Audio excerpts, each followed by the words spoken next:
Three divers are squeezing through a suffocatingly narrow underwater tunnel. Suddenly, a corpse entangled in guidelines appears out of nowhere, completely blocking the path.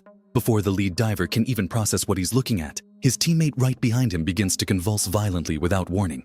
At the very back of the line, the last diver panics and starts swimming frantically in the opposite direction. But here's the kicker. The entrance they came from has somehow frozen shut. If you were trapped in the middle, what would you do? This is the chilling reality of today's story. The Plura Cave Diving Disaster. Located in the Plura Valley of Norway, just inside the Arctic Circle, the Plura Cave is a massive subterranean river system carved out by flowing water over millions of years. Total length, over 2.1 miles. Maximum depth, 443 feet. The narrowest passageways are less than 3 feet wide. The water temperature hovers near freezing year-round, but the visibility is insane, often exceeding 300 feet. Under the divers' lights, the white marble walls reflect a haunting, ethereal blue glow. But beneath this breathtaking beauty lies a lethal trap. On February 6, 2014, 5 elite Finnish divers arrived at the site. Patrik, Huotarinen, Vesa, Usimaki, and Kai. These men weren't amateurs. They were all fully certified cave divers with an average of over 10 years of experience. In fact, Patrik and Kai had successfully completed this exact dive a year prior. This time, they decided to do a reverse traverse.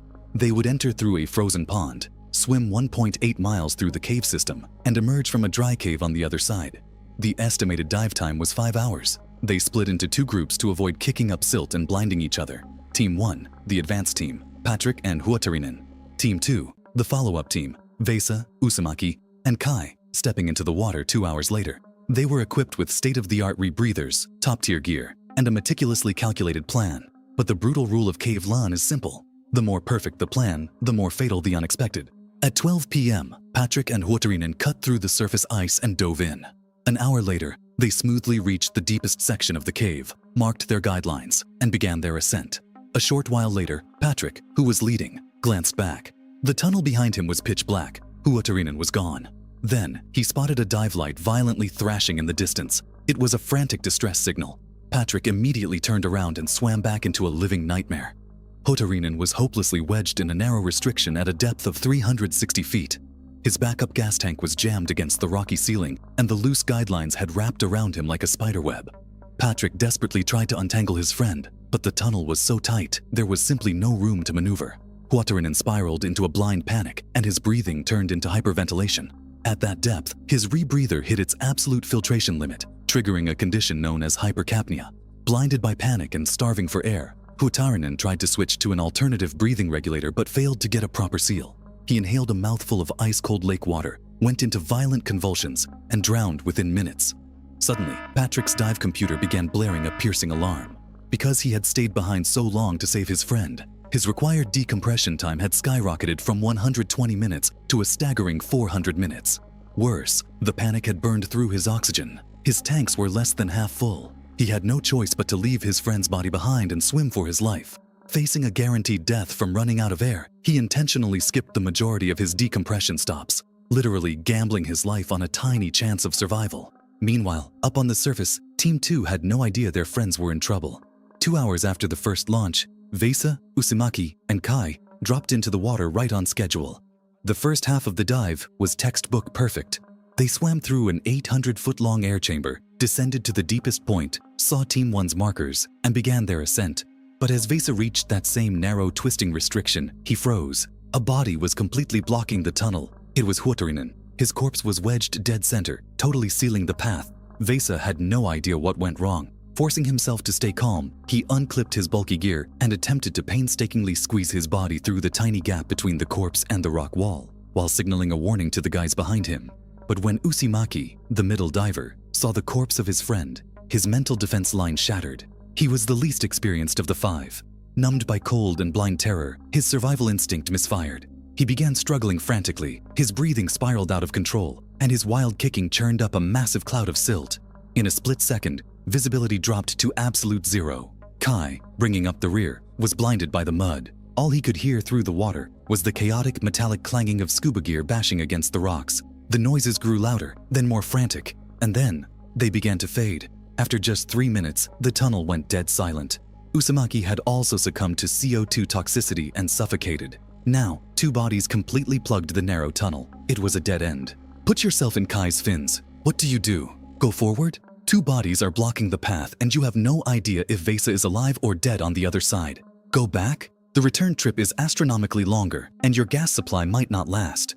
Kai made his choice. He turned around and swam back alone. To conserve his remaining gas, he blew past almost all of his decompression safety stops. He swam back through the crushing blackness of the cave, utterly alone with his thoughts, guided only by the thin nylon line. Over 3 hours later, he finally reached the exit pond, only to find a cruel twist of fate. The hole they had cut through the ice that morning had frozen over. Using the absolute last ounce of his strength, he smashed through the ice crust, hauled himself onto the frozen surface, and crawled to their truck. He started the engine, blasted the heater, and collapsed onto the seat, blacking out. He fell asleep believing he was the sole survivor of the dive. But he didn't know Vesa was still breathing. On the other side of the blockage, Vesa had made a different bet. He stripped off most of his gear and violently forced his way past Huotarinen's corpse. He made it. A while later, at a depth of about 20 feet, he spotted Patrick, who was hanging onto a line performing desperate, improvised decompression stops. The two survivors locked eyes in the abyss. They didn't have the energy to speak. They just stared at each other in shock. Late that night, Patrick and Vesa finally broke the surface. Walking up to the road, they saw the headlights of the truck. Kai was alive. Following the tragedy, the Norwegian police conducted a risk assessment and deemed a recovery mission far too dangerous. They officially sealed the cave and banned all diving. But for the three survivors, the real torment was just beginning. Kai developed severe PTSD and anxiety. He could never dive again. Vesa suffered permanent spinal damage from severe decompression sickness. Patrick was eaten alive by survivors' guilt after watching his friend die. They couldn't live with the fact that their brothers in arms were left to rot in a freezing, dark cave in a foreign land. 1 month later, they defied the government. They secretly gathered 17 of the world's most elite cave divers and covertly hiked back to the Plura Cave. They hauled nearly 2,500 pounds of gear and pre-staged 50 backup gas cylinders throughout the cave system. The recovery team split into 2 groups, entering from opposite sides of the mountain. When they reached the restriction, one team pushed the bodies from behind, while the other team pulled from the front. On March 26th, both bodies were successfully brought to the surface. After retrieving their backup gear, the divers handed the remains and their helmet cam footage over to the Norwegian authorities, recognizing the purely humanitarian nature and the unparalleled professionalism of the rogue operation. The Norwegian police dropped all charges. 5 men went down, 3 came back, 2 stayed behind forever. But of the men who made it out, not a single one returned whole. When they risked their lives to go back into that black hole to bring their friends home, it wasn't an adrenaline rush or an adventure. It was a visual act of redemption. The Plura Cave still sits quietly today deep in the Arctic Circle, waiting. It will never turn down the next challenger, but it makes no promises that you'll ever come back alive.